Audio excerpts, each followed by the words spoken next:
I bet you don't know what you need. Not because you're incapable, not because you're confused, but because you've been the one everyone else depends on for so long, you stop checking in with yourself.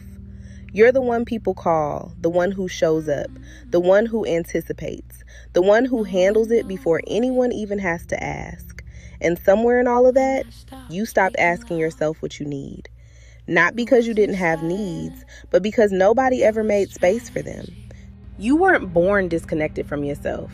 You didn't come into the world confused about what you needed. You knew. Your body knew.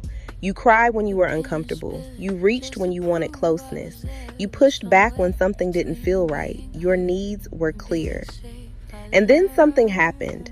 Not one big dramatic event, but repetition, subtle dismissal, emotional unavailability, the look that said, not right now, the tone that said, you're too sensitive, the silence that said, handle it yourself, over and over again.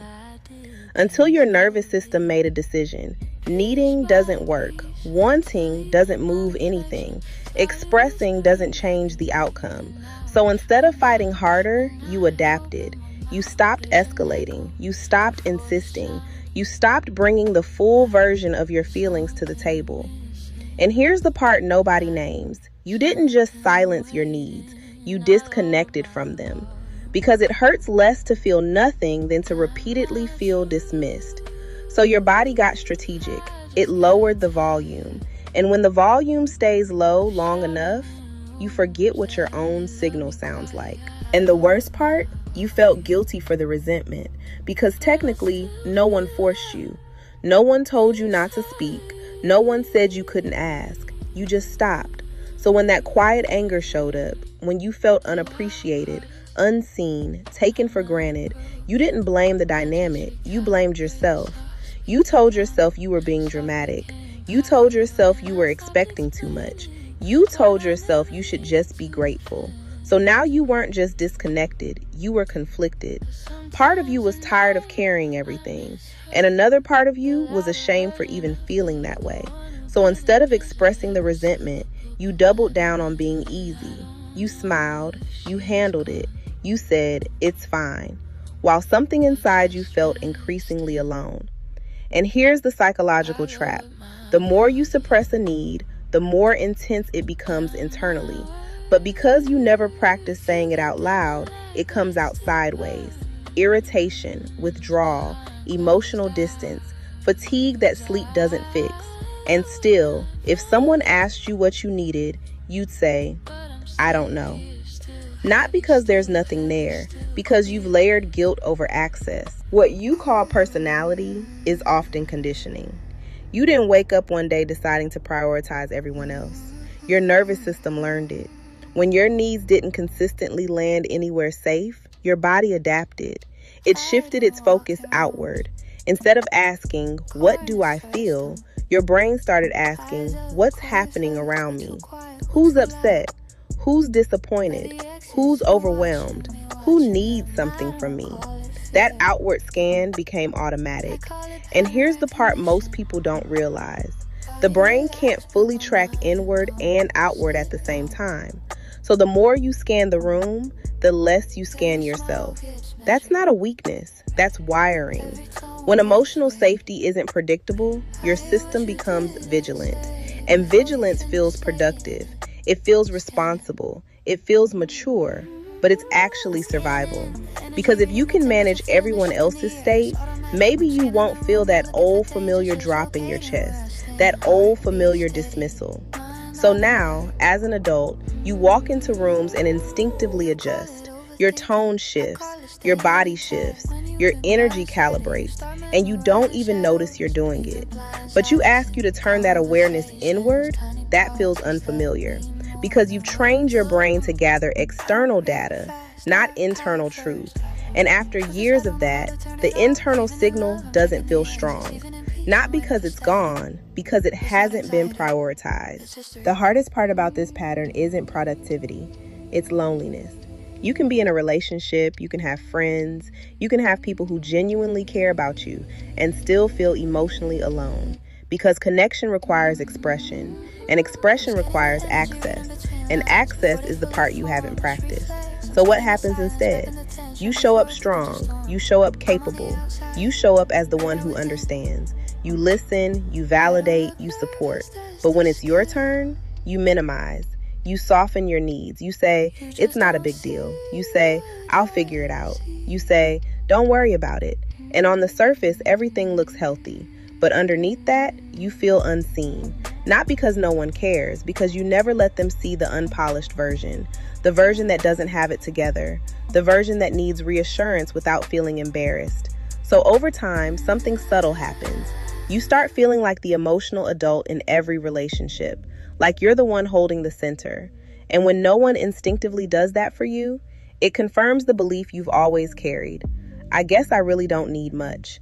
But that belief isn't a strength, it's protection. Because admitting that you do need means risking disappointment. And disappointment feels heavier than loneliness. So you choose the loneliness you know. This pattern doesn't explode your life, it drains it slowly. You wake up tired even when you slept. You feel irritated by small things and don't know why. You feel distant in conversations you used to enjoy. And you can't point to a crisis. There's no dramatic event, no obvious problem, just depletion. Because every time you override a need, you betray yourself a little. Every time you say, it's fine, when it's not, you teach your body that your truth doesn't matter. Every time you prioritize peace in the room over peace in yourself, you reinforce the belief that your comfort is optional. And that self-betrayal adds up. It doesn't show up as screaming. It shows up as numbness. You stop feeling excitement fully. You stop feeling desire clearly. You stop feeling urgency about your own life. You function, you perform, you deliver. But something inside you feels muted. And the scariest part, you get used to it. You tell yourself, this is just adulthood. This is just responsibility. This is just how it is. But responsibility isn't supposed to cost you access to yourself. And adulthood isn't supposed to feel like a quiet disappearance. You're not weak. You're tired of abandoning yourself, even if you've never called it that. You don't fix this by becoming louder. You fix this by becoming honest. Not with everyone, with yourself first. Because the truth is, your needs didn't disappear. You just stopped listening to them. And listening again is going to feel unfamiliar, uncomfortable, sometimes even selfish. That's normal. You trained your system for years to deprioritize yourself. It's not going to flip overnight. So we don't start with big declarations. We start small. The next time someone asks what you want, don't answer immediately. Pause. Notice the discomfort. Notice the blank space. Notice the urge to redirect. That blank isn't emptiness. It's a muscle that hasn't been used. And muscles don't strengthen through avoidance. They strengthen through repetition. Instead of asking, what should I say? Ask, what feels true? Instead of asking, what keeps everyone comfortable? Ask, what would feel supportive to me? It might be simple: more time, less responsibility, clearer communication, space without explanation. You don't rebuild self-trust through perfection. You rebuild it through consistency, through small moments where you choose alignment over performance. You don't know what you need. Not because you're incapable, because you were trained to survive without centering yourself. You became adaptable, manageable, reliable. You learned how to function in rooms where your full self didn't always fit. And that skill carried you. It built your career. It sustained your relationships. It made you dependable. But now it's costing you clarity. Because you can't build a life that feels aligned if you don't know what you require to feel safe inside it. You can't build intimacy if you never practice being known. And you can't build self-trust if you constantly override your own internal signal. So here's the sharper truth.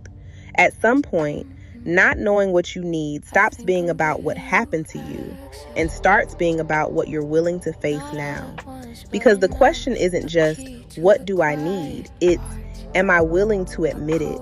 Even if it inconveniences someone, even if it disrupts a dynamic, even if it changes how people experience me. That's the work. Not becoming selfish, becoming honest. Not becoming difficult, becoming clear. You don't reconnect to yourself through intensity. You reconnect through courage. The quiet courage to pause before performing. The quiet courage to answer slowly. The quiet courage to say, this is what I need, even if your voice shakes the first few times. And the more you practice that, the less blank the space becomes, the less resentful you feel, the less invisible you become in your own life. If this made you uncomfortable, good. That means something landed. And if you recognize yourself in this, stay with it. Don't scroll past it. Don't minimize it. Don't talk yourself out of it. This is the kind of work that changes how you show up in every relationship you have, including the one with yourself. If this conversation helped you put words to something you felt for years, like the video, subscribe to the channel, turn your notifications on, and drop a comment. Tell me what part hit, or tell me what question felt hardest to answer. We're not doing surface level here. We're building emotional clarity. And the more honest we are in this space, the less invisible we become in our own lives. I'll see you in the next one.